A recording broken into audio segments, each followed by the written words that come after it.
Casual Magic has been brought to you by Cool Stuff Inc., where you can get cool stuff. Use the code CASUAL to get 5% off of your sale. And by Archidect, a deck hosting website that doesn't really sell anything, but they like me and I like them, so kindly use them. And now, on to the show.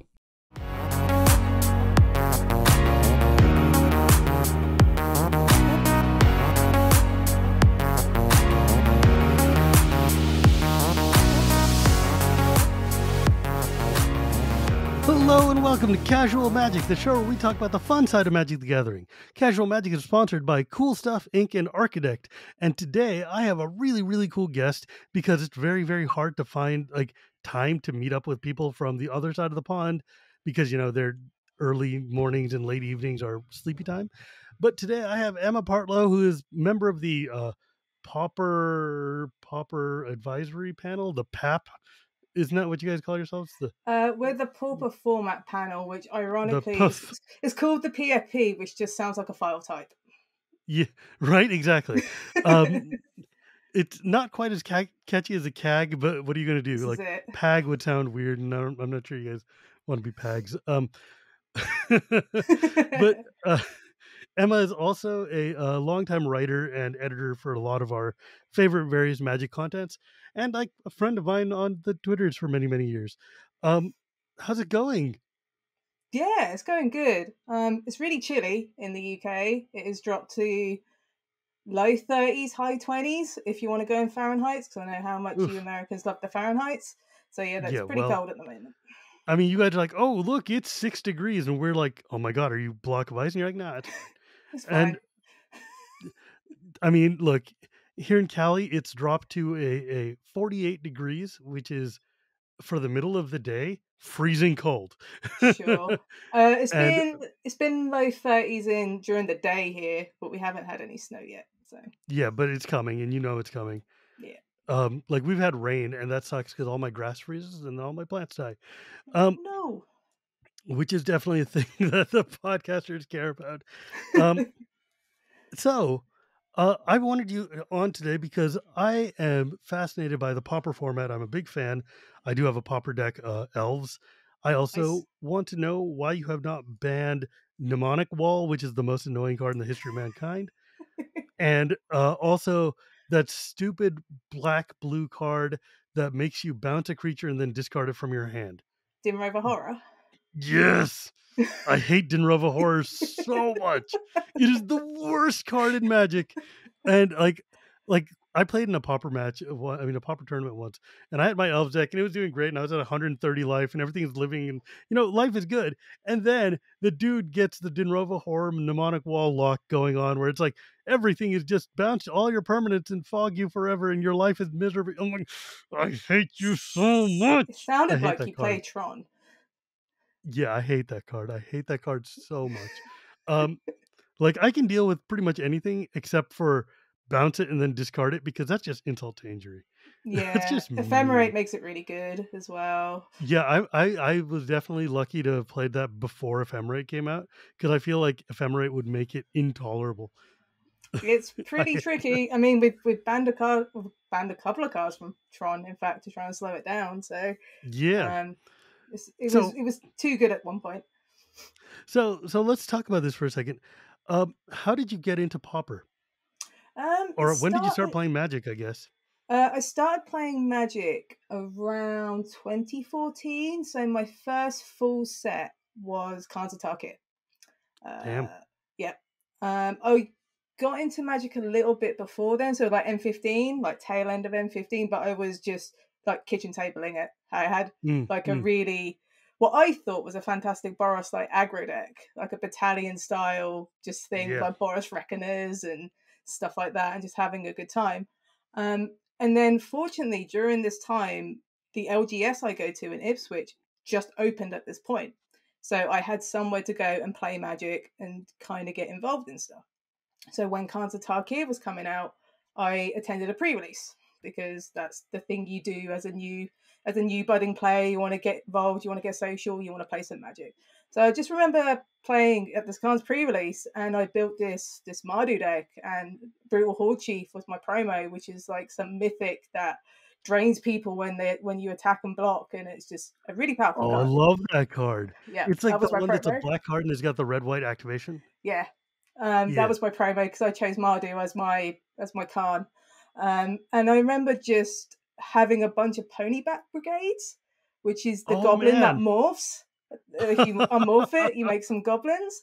And I just remember the first time I unmorphed this ponyback brigade, and I was like, man, this is sick. I just want to keep playing Magic. If this is what Magic is, this is really cool. I want to keep doing this. And 8 years later, I'm here. I'm still here.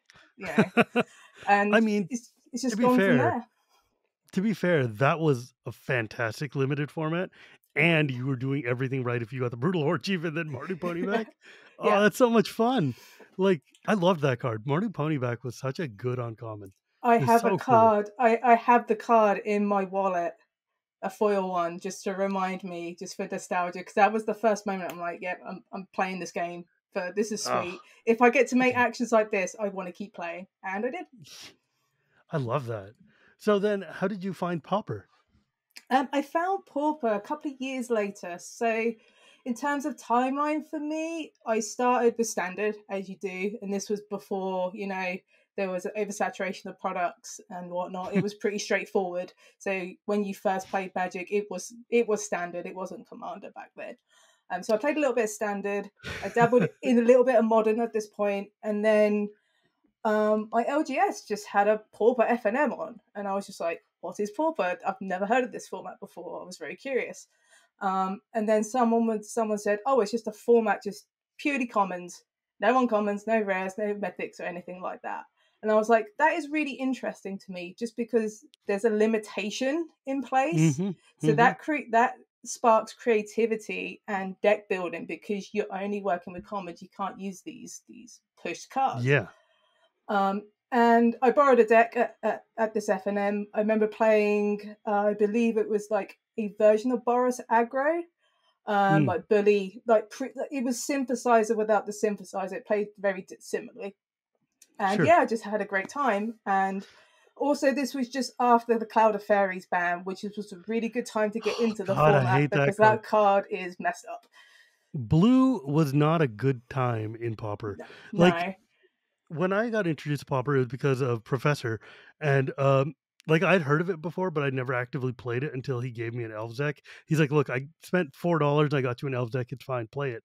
And now, of course, because I'm an idiot, my Elves deck has beta Lana Wars in it, because even I have one.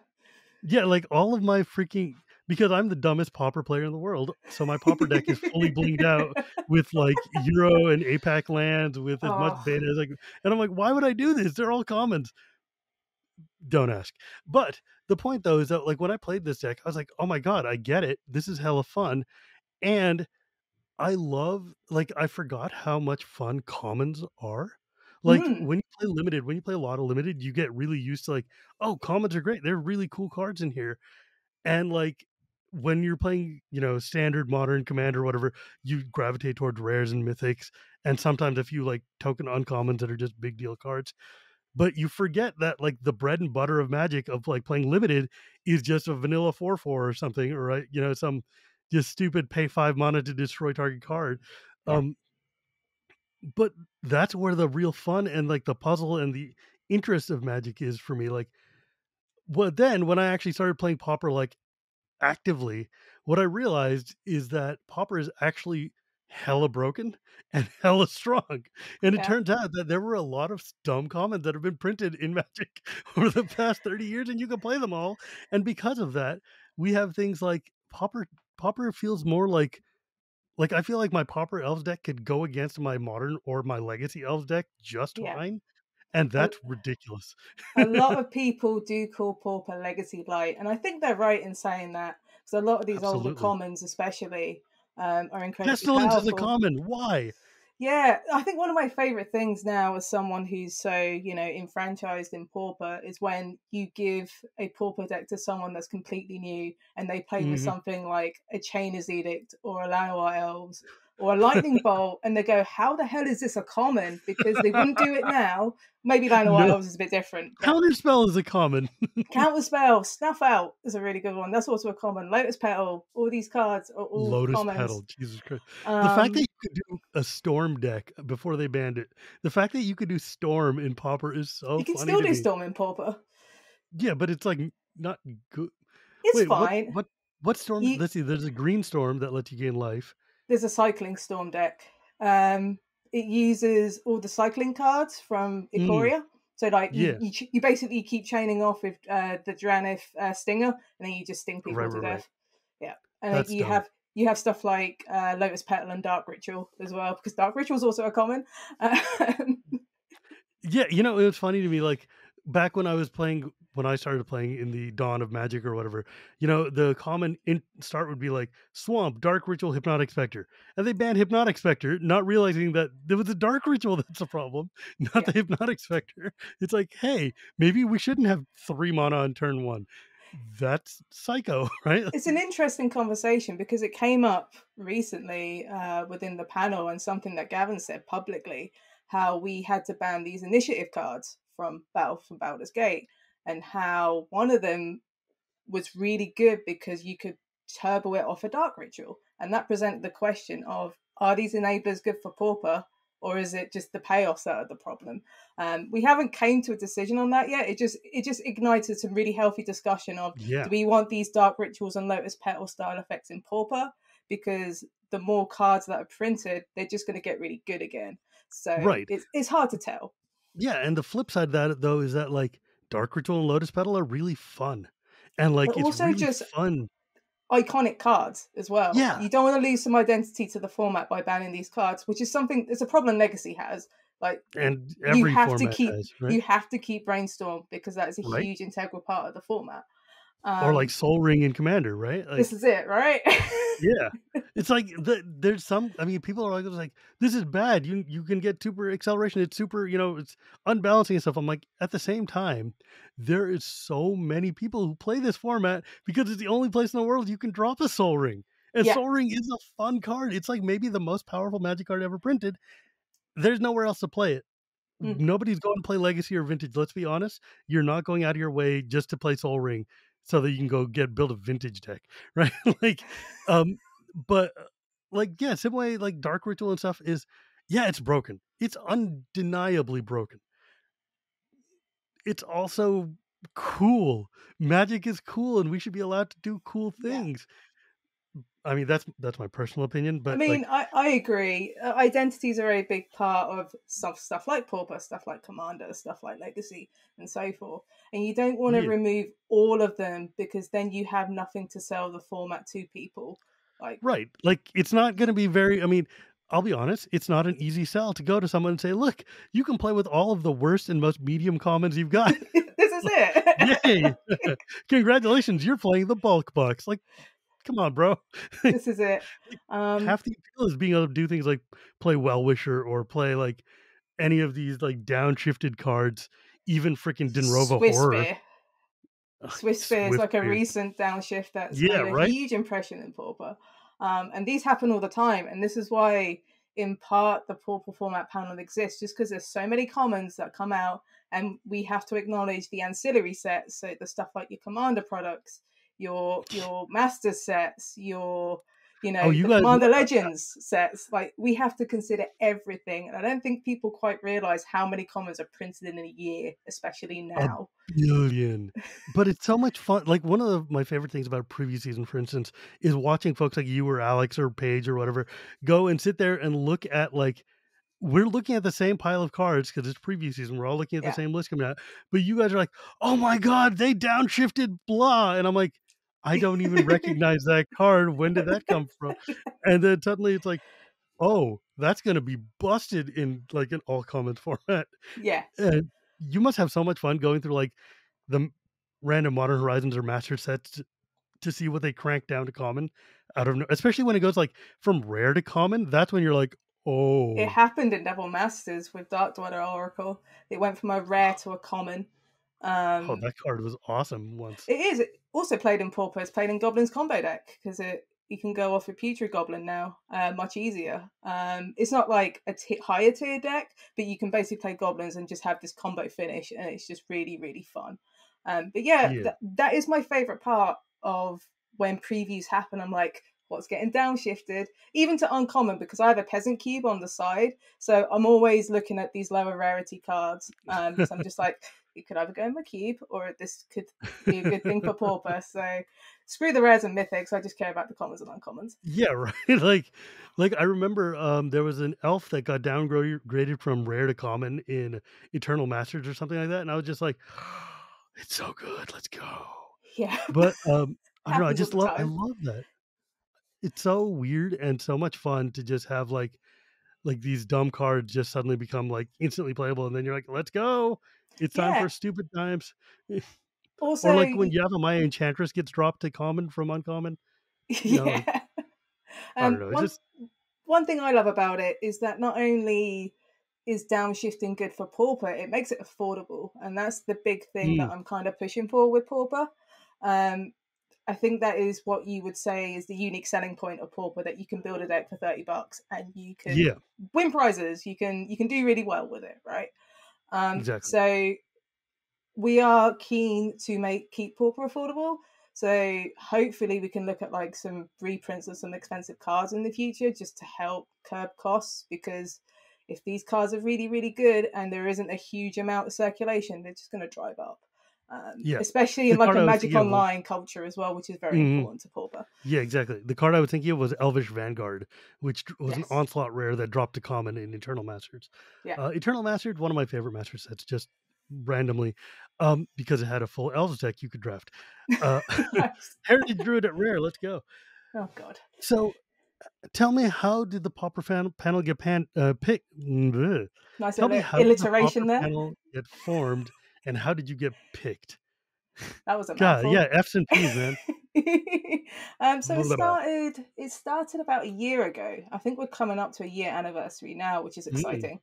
I just remember getting a Discord message from Gavin Verhey just going, "Sup, can we have a chat at some point for like 20 minutes?"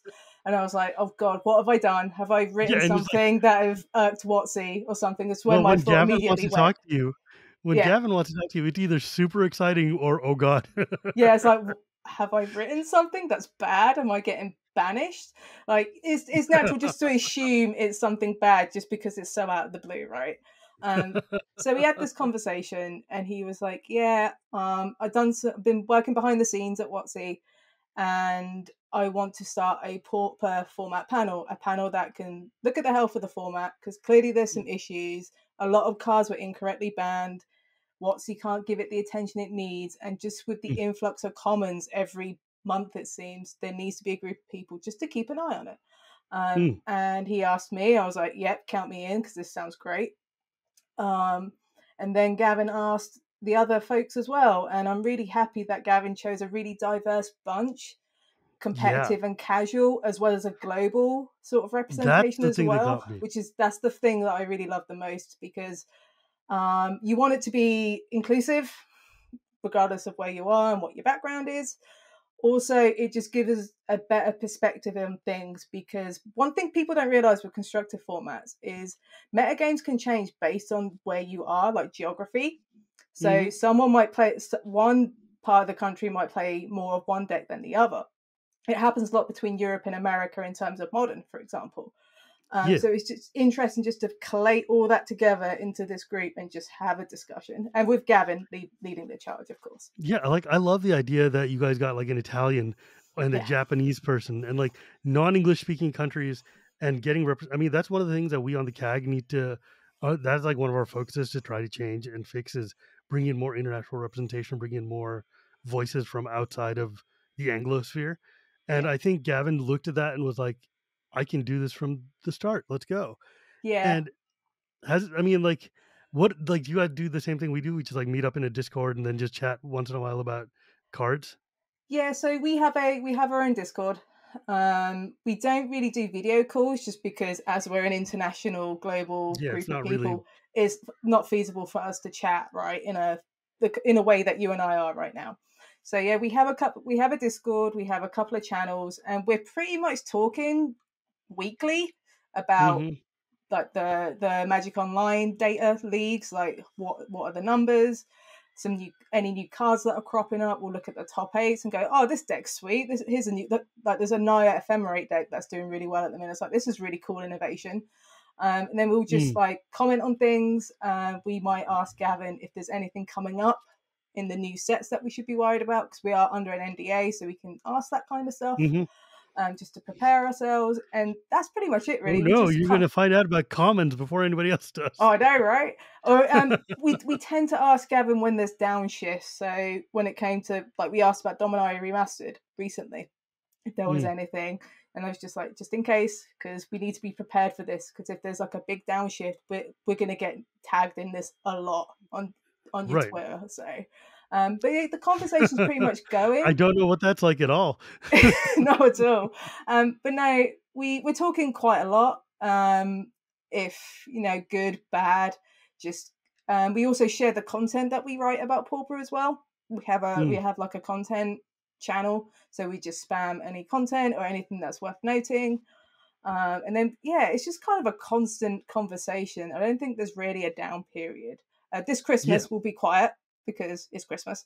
But I can't remember a time the Discord ever being quiet, which is impressive given there's a handful of people in it. I mean, the CAG Discord, the CAG RC Discord is the same way. It's like a daily conversation we're having about Commander or about theory or about like rules implications, or I feel like we have very similar kind of like roles here in the way we can go to like the people who can make decisions and say like, hey, this is a concern, or this is a format level concern, or we've got, the format's in a great place, which means it's a great time for us to actually sit and do some like evaluation of where we are, right? Like, or like really just looking at the shape of the format and see, is this healthy? Is this a place we're happy with, right? How do you decide what is and isn't good for Pauper? Like, what do you think Pauper should look like? Oh, this is a good question. So when it comes to looking at cards or anything that we think could be bannable, for example, we tend to look at data. We like looking at numbers because we need to be confident with our decision. We can't just base it on pure opinion and going, hey, this doesn't seem right. Let's ban it. So, for example, with the whole the initiative cards in Pauper, we had an inkling that these might not be good for Pauper, like when they first came out. But the only reason we didn't act on it is just because at this point, Pauper was shifted into 2 different metagames, the paper and the Magic Online, because they didn't release at the same time. Because another problem with these ancillary sets is that they aren't on Magic Online straight away. And when Pauper is predominantly a Magic Online format, you have this problem where you almost have this suspended metagame that the second it comes out, it changes. So we were Pauper. Sorry. Yeah, I'm sorry. Go ahead. No, so when these initiative cards came out, because no one really brews in paper when it comes to Pauper, it's all online. So we were mindful of these. I'm like, initiative seems really good because we're aware of what Monarch did, how good Monarch is. So we were very skeptical of it because these multiplayer focused mechanics tend to be really bad in a 1v1 environment. As Legacy, I don't know. I like the Boros Monarch deck a lot. I like the Monarch deck. I think it's a cool idea. It's not very good now just because the format's so quick that you're not doing a lot. So with the initiative cards, we were really aware of them, but we couldn't just go, hey, let's ban them because our gut instinct says they're bad. We needed to see the proof in Magic Online, in what people could brew and how they could essentially break it. And with that data that we've got from now Daybreak, who does all the Magic Online stuff, we could make a clear decision. And also we looked at, feedback from the community because there was a lot of outcry, and rightly so. We're not going to say, they're always right, but we need to listen. That's why we're here. Yeah. Similar to the CAG, I imagine. To an extent. You can't listen to everything, but... You know what? Sometimes you got to listen to the community, and then you got to look at it and say, like, you know what? I understand why you're angry, but I also understand why this is not the decision we should be taking right now, because This is it's not it. going to do to the format what you think it will do, and it will not be the net positive that you think it will be. But that's one of those things where when you say that, you come off like an arrogant prat, and people are like, This is it, yeah. "What do you know?" And it's like, well, it is my position to think about this a lot. You can't win. You just can't No, win. you certainly can. Oh my god. Oh no, I've opened a can of worms now. You know, I was about to go off, and it's like, no, we're not talking about me today. That's fine. I'm like a therapist. Like, I understand where you're coming from in Yeah, a no, panel situation. We can you relate you here. definitely get. Yeah, like, so I was gonna say, like, Pauper was mainly a Magic Online format for a long time, or at least as far as Correct. WotC was concerned, it was mainly an online format.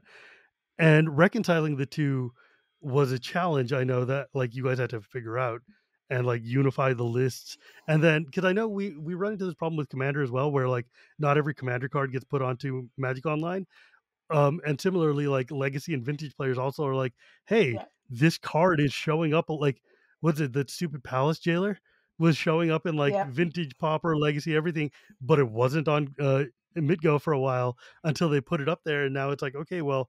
And I know that recently Initiative just got a bunch of cards announced to be ported to MidGo, Yeah. which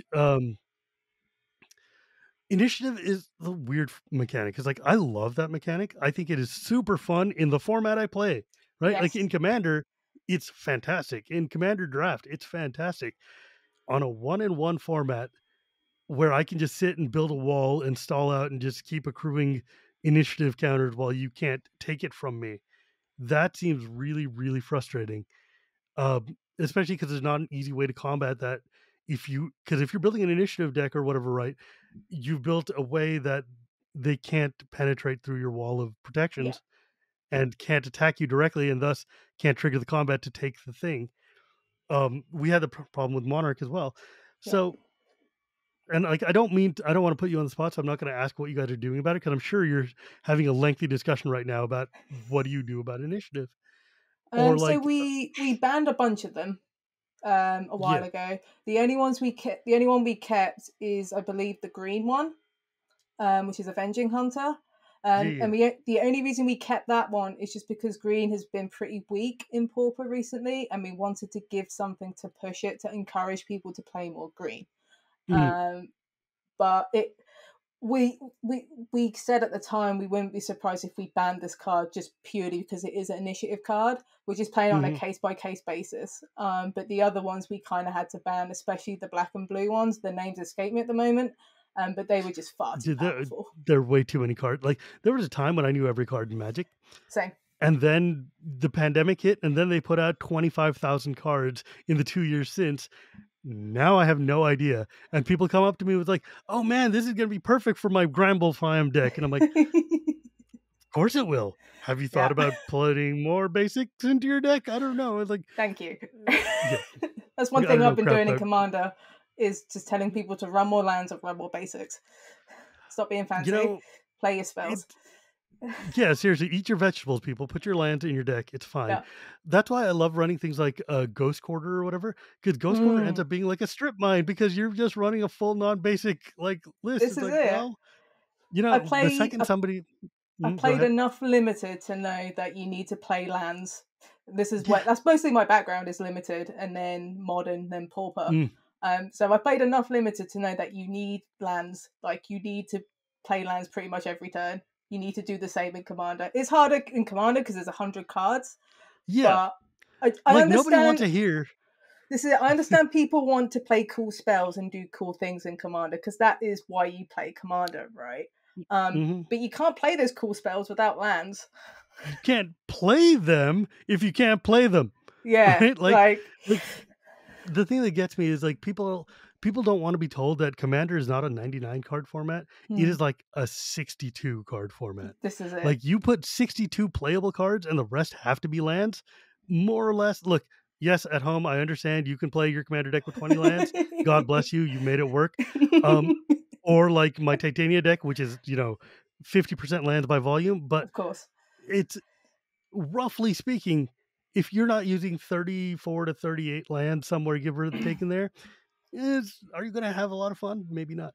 But like, I'm just waiting for people to start playing things like Price of Progress in Commander, and then it's just going to be like, you'll understand. You'll understand real quick. So I guess the other big bugaboo you guys have is like Tron and Affinity, right? Like those are the other huge, just dumb decks. Affinity's the elephant in the room. It's been the elephant in the room for about 6 months now. Yeah, because like there's those bridges. Yeah, Tron is one we're keeping an eye on again, just because of the new common from, I think it's Brothers War. It just came out. There's a new mana rock. I forget the name. Like I'm tired at the minute. But there's a new common that's kind of like half a Prophetic Prism. It's not quite as good as Prophetic Prism, but we're seeing an uptick in Ephemerate Tron just because of this. And they play the Din Rover Horrors. They play the Stonehorn Dignitaries. They're doing the thing like before, but it doesn't seem to be as prevalent, which we're fine with. Is that the Energy Refractor one? That's the one. Yeah, sorry, I've had a long day. No worries. Bro just came out. Who even knows? Yeah, like it's not like I have to look at every set for TCG player. Like I should know this stuff to an extent. But no, we're mindful of Tron because we're aware what it did before, and we tried to slow it down. And that is one we're keeping an eye on. The Affinity is the elephant in the room just because of these artifact lands, and honestly, we're just keeping an eye on it. I can't really give anything official right now. No, I don't want. We've been talking about it, but we talk about a lot of things. But we are aware of it. We aren't ignoring it and going, "You're wrong. Don't. Affinity's fine," sort of thing. We are mindful of it, and we are aware. It's the same way we are with Dockside and with like Cyclonic Rift or whatever. This is it, right? We know it's a card. We know these exist. They are very polarizing cards. They're very strong. We understand. Yeah. Strong cards are allowed to exist. It's a matter of how strong is strong, right? Yeah, also it just brings up an interesting conversation. Like I was talking about Dark Ritual and Enablers earlier. Like if we do decide to ban those cards out of Pauper, for example, I think you would have to treat these artifact indestructible lands the same way because they enable Affinity in ways that people can't interact with. It's just an interesting bridge, pun intended, if we get there. But it's just something to think about. We're aware of them. We know they're really powerful. They're very hard to deal with. God, those lands, just like I sit there and I stare at them like, bro, I get it. It's fine that they're like artifact lands. That was fine. I get it. They're artifact lands that are fetchable. Okay, fine. I get it. Why are they indestructible? I'm the same as you. I wish they had one or the other, but not both. Yeah, like being artifact lands is neat. Being indestructible is neat. Being an indestructible artifact is asking for a world of hurt. At least they didn't have the land types, right? Yeah, also you just kind of gatekeeping other jewels out of the format, like the Strixhaven lands. Oh, I love they're those really cards. Cool lands. Like you see a couple in Turbofog, like the Quandrix one you sometimes see in Turbofog. But like these are artifact indestructible lands are the best lands in Pauper. And if any other jewel comes out, it just gets overlooked because you're just playing the best thing anyway. Happened in Dominaria United when you had these jewels with actual typings, which is really exciting for Pauper in the future, but it doesn't matter because you have these Modern Horizon 2 lands still. So it's really difficult to. I admit I'm not a fan of them personally. I don't like how they're designed. Like what they're doing to the format or to the set. Well, you have to understand when Wizards of the Coast design commons, they're designing them for limited and not for Pauper. Pauper's a very incidental part of it, which is kind of another reason why we exist, because if there's this really powerful limited common that happens to do something in Pauper, someone needs to be there to check it. So you have to understand when they design sets, even master sets, they're doing it for limited in mind. Sometimes these downshifts will benefit Pauper, but their focus is limited because they need to make a good limited set because they need it to sell. Pauper doesn't sell. Look, even to the brass, it's going to be a hard sell to say like, all right, so we're going to be giving away these decks that are all commons. It's like, It's going to be a don't loss. Sell a set. Like that's From not printing to distribution to everything. It's going to be a loss.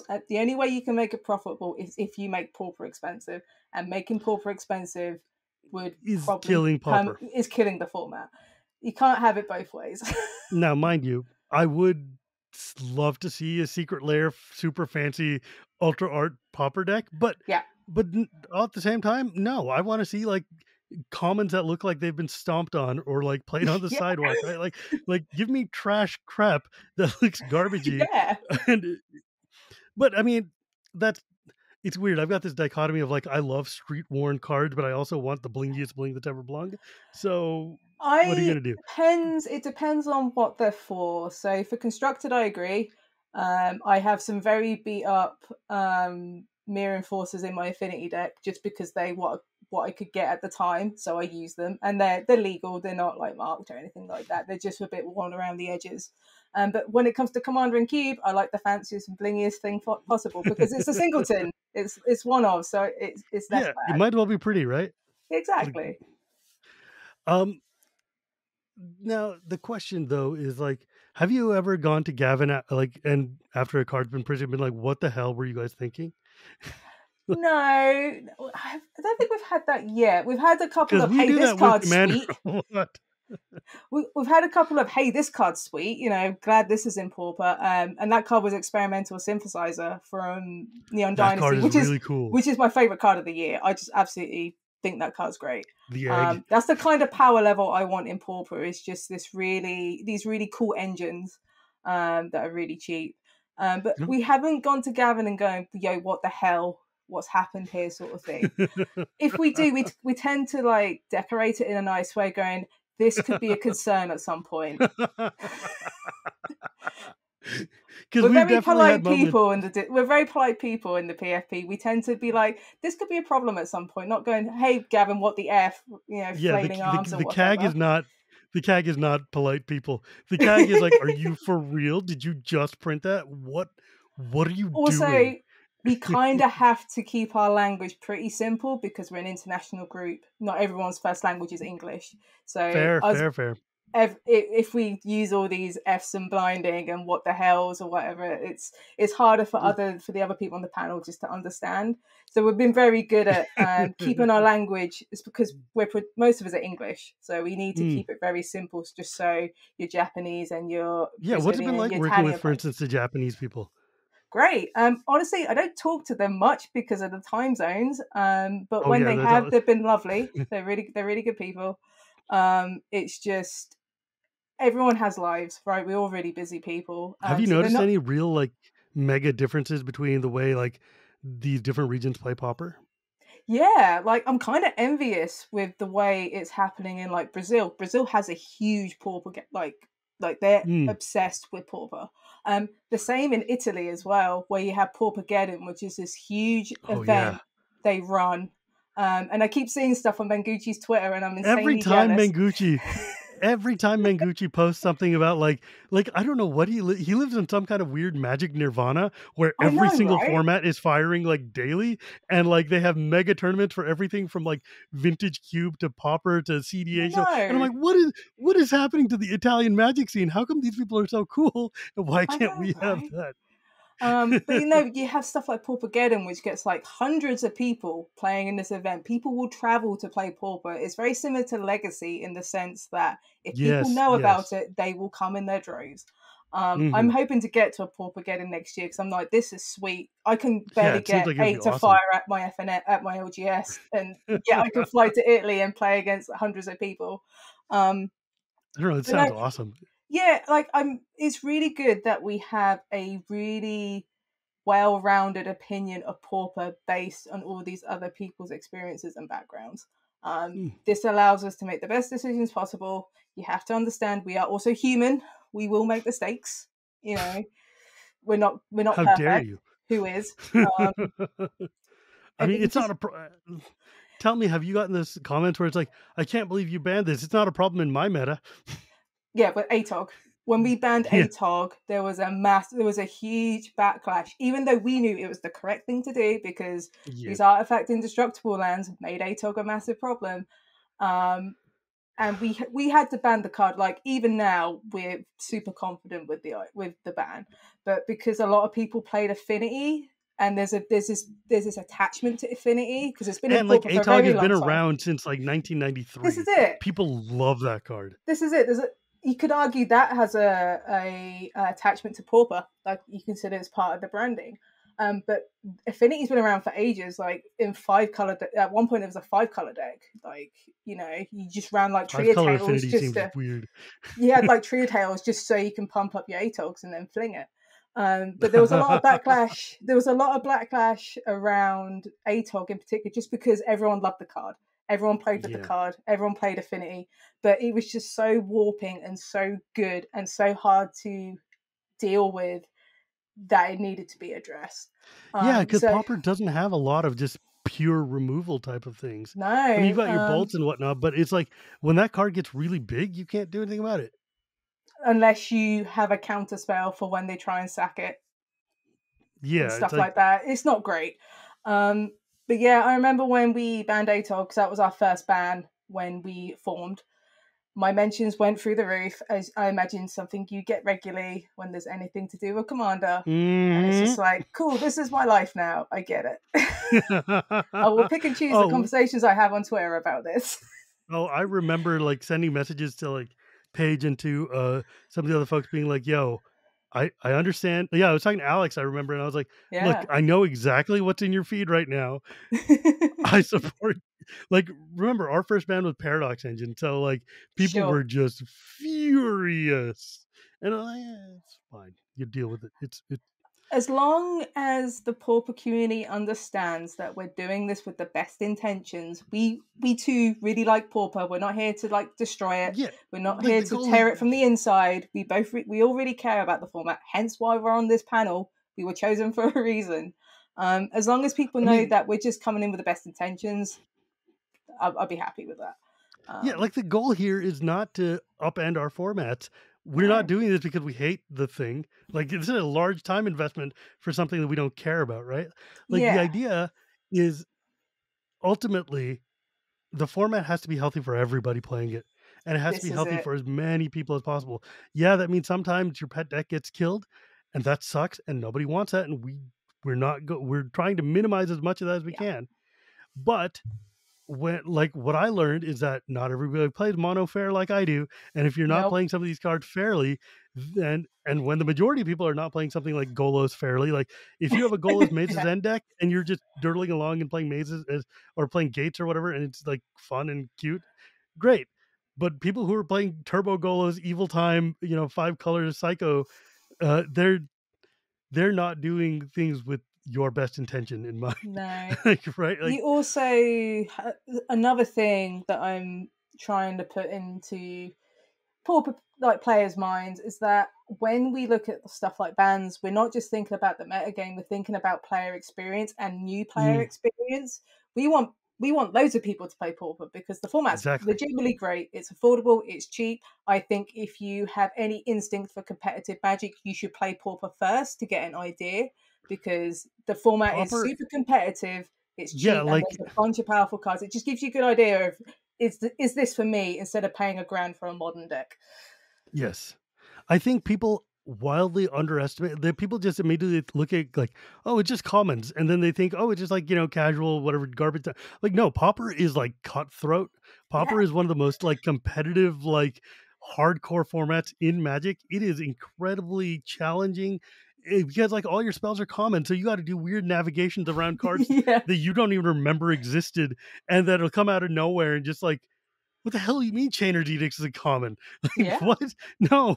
And you just get, and Pauper players are not just like candy coated pushovers. These are all like easily, they're very, very competitive players. Pauper's like, you were right when you said Legacy Light. This format is like, no joke. It is brutal. Very devoted bunch of people, and that's great. I love the fact that we have people who really care about the format.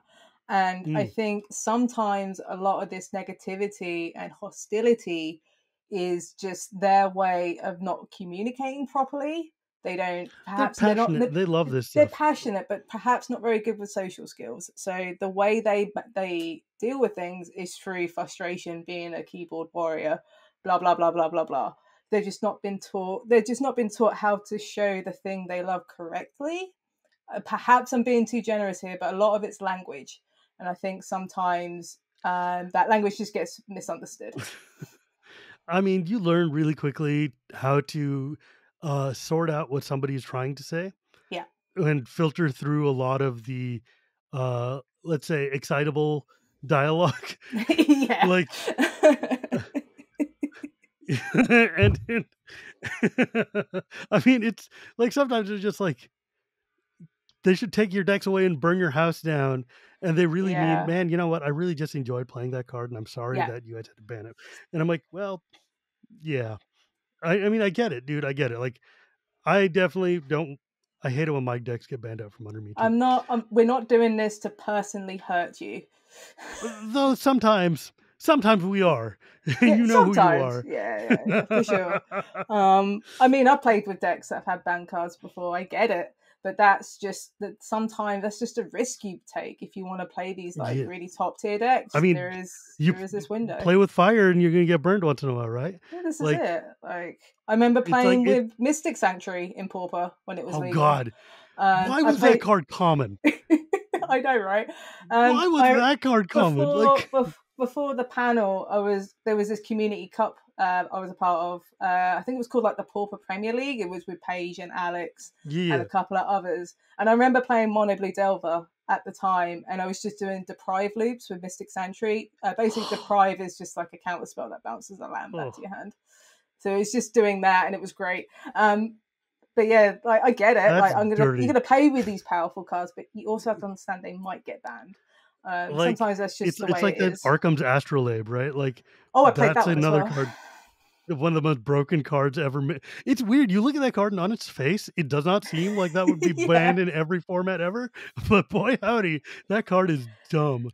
I remember playing Arkham's Astrolabe in Bogles with 3-core Skyfisher, and it did nasty things. And if it can do nasty things in a strategy that is pretty tight on any form of flexibility because it's an all aggro deck, something's probably wrong. Yeah, that card was not okay. Yeah. Anyways, what else do you play? What deck? What's your Pauper deck? I have quite a few because they're cheap and I just have a collection. So now I have Simic Turbo Fog, which is a really fun deck. It's basically a fog deck with counter spells. You use Stream of Thought to mill people out. But you also have Tolarian Terrors in the sideboard, which is essentially a... that card is nuts, by the way, Tolarian Terror. Yeah. It's Murktide Regent for Pauper. Yeah, it really is. But yeah, you have Tolarian Terrors in the sideboard that you bring in because they side out all the removal game too. So you just have this Tolarian Terror left, unremoved. The card is so hard to deal with too. Jesus. Yeah. Also, I have Boros Synthesizer, which is the deck I like to play because it's my play style. Also has Thraben Inspector, which is my favorite card ever. Also, I have Affinity just because I played that quite a bit pre all the bans, so it's just a deck that I've always had around. And I also have Core Gates, which is a deck that uses Squadron Hawks and Basilisk Gates from Commander Legends Battle for Baldur's Gate. Basilisk Gate? It's the one that it's the land that you it gives target creature +X on the amount of gates you control, and you just use it on Squadron Hawks. And it's like an Esper mid-range deck, so you have your counter spells and your preordains. And you play a bunch of gates and you just... Yeah, so it's kind of like Core Blade of old, but instead of like the blade part, it's gates instead, and it's just turned into a really fun mid-range deck. Turbo Fog. I hate Turbo Fog. I just like that. I think for me, because I let people borrow my decks, right? I want people to get into the format. So I like to have a variety.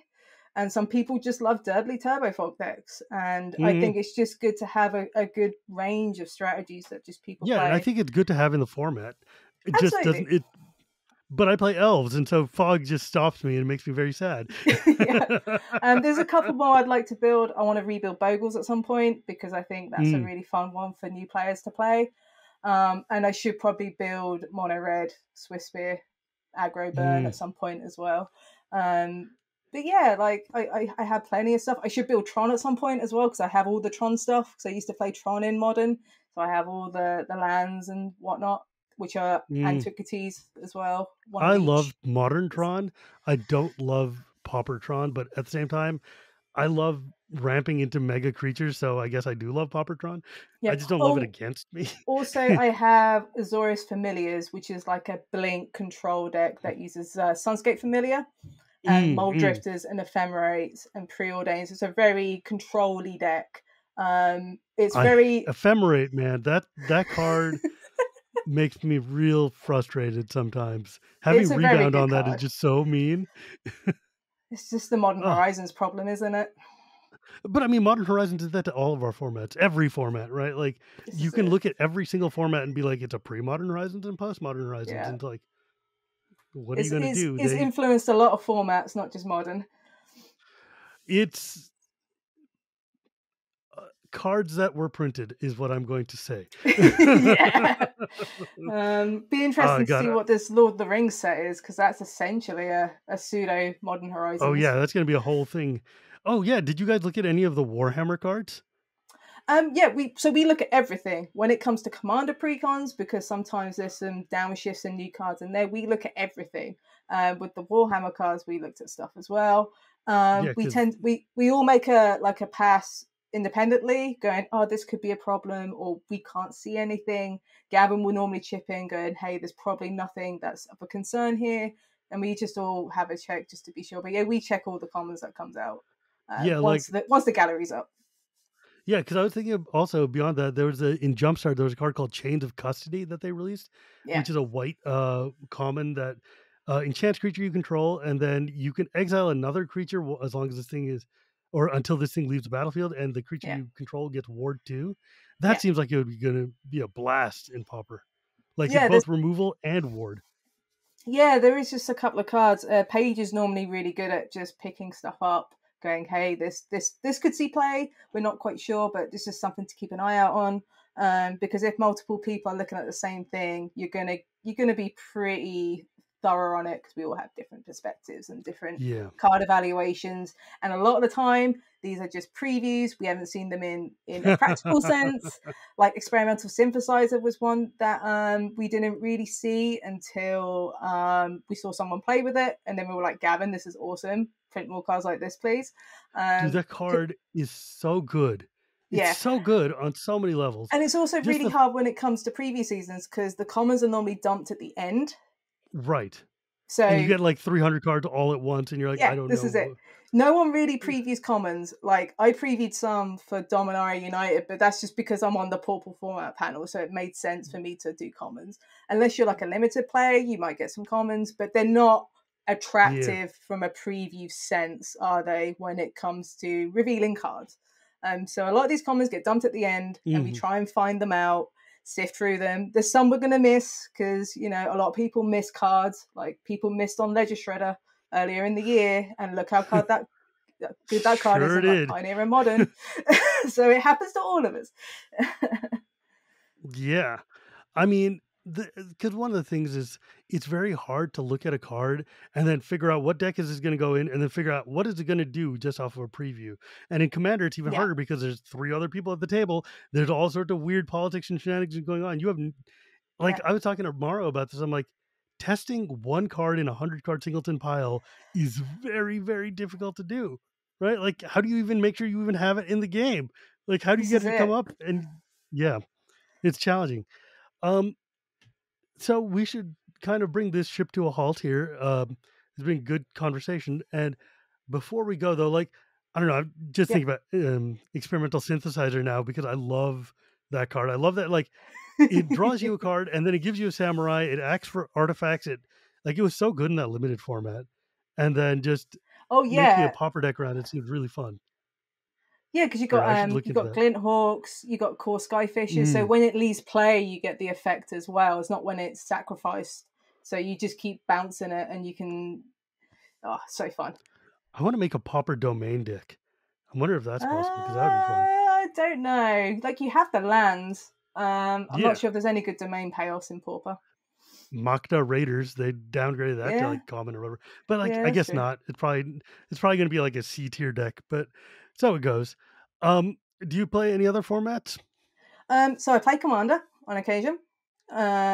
I see that as I haven't seen friends in a while, and they all play Commander. I sometimes play on streams as well. I don't mind playing once in a while. I've started to play more Commander. I have the 4 Warhammer precons, which I'm going to leave unaltered because I really like them as they are, as someone who's also into Warhammer. So they're a big tick for me on both sides. I got 2 sets of those, one to break apart and one to just keep. Smart. And I also have Quintorius, which is my Boris Recursion style deck. That's an uncommon commander, and it's an elephant, and I thought it was really cool, and I really love the idea that Boris has this sort of recursion style thing, because I'm also a history nerd, and the fact that Lorehold cares about history and looking at the past and stuff, I was like, I need to build a commander around this, and so I have. Yeah, that card is great. Cool, man. Like, I don't know, it's like Pauper seems like it's in a good place right now, mostly. Affinity is a problem. It's fine. Obviously. I think the panel is a net positive. I think what we've done is overall, I think people are happy with us. But we'll just see what happens in, like Phyrexia next February, because that's soon. Right. Dominaria Remaster seems to be fine for us because there wasn't any notable downshifts that we need to think about. So something will happen at some point, I'm sure, in like a commander set somewhere, and then we'll be like, or there'll be some Hobbit in Lord of the Rings that mucks up Pauper and we need to address it. Like, I'm waiting for it. I'm looking forward to like the most broken cards in Lord of the Rings being like Mary's horse or something. Yeah. Some stupid chicken that is just going to be like completely broken. I think that's one of my favorite things about like whenever I played other card games or whatever, and they've got like these big, deep thematic sets that draw from other IPs. Like the most broken card is always some stupid like background C tier character nobody cares about that's just like Super Saiyan strength, and you're like, what?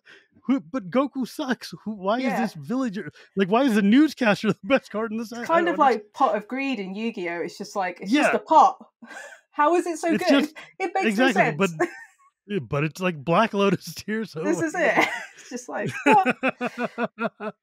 All right. So if folks wanted to find you or your content, or like bother you about banning their like Fyndhorn elves or whatever it is, where can they go? Don't ban Fyndhorn elves or I'll cut you. I will not ban any elves. So you can find me. Best place to find me is on Twitter, because I'm very active on there because of work mostly. And that is Emzyne, so that's EMMZYNE. There is a link on my bio that has all my written stuff. It has my email, so if you ever want to get in touch about anything, feel free to email me. There's also a link to my Peasant Cube as well that I update with every set. So if you want to play a really fun common and uncommon powered cube that is also legacy powered, feel free to have a little draft of that as well. Who do you write for these days? I am the editor for TCG Player now, so I'm I do some writing, but I'm spending a lot of time looking after fixing other people's writing. Yeah, I do some freelance stuff on the side still. So I write for Dicebreaker, who I do Warhammer content for. So if you're into Warhammer, check that out. And I sometimes do stuff for Wizards of the Coast as well, but that's more for coverage for competitive events, which is like a quarterly thing at the minute. But mostly I'm on TCG Player. You may see some stuff from me. I've had to take a step back from writing because that's what editors do. That's how the process goes. You do loads of writing, and then you get the responsibility, and then you have to make. And then you don't get to do the fun thing anymore. Yeah. It's just the way it is. It's kind of where I wanted to be anyway. Because I like curating talent and making sure they're good, and I think Magic is the kind of field that needs it. I think it's a little behind compared to everyone else, honestly. But I think that's a discussion for another day. I mean, I was a video game journalist for a long time. I could talk to you about that all day long. But we are going to instead call it an evening here for you. Thank you so much for joining me. As always, my friends, you can find me at Girapuri Gears. You can find this podcast anywhere podcasts are sold, or at Cool Stuff Inc. on Tuesdays, or at YouTube on Thursdays. Thank you to my editor, EK. And remember, my friends, it is not magic without the gathering, and we will see you next time.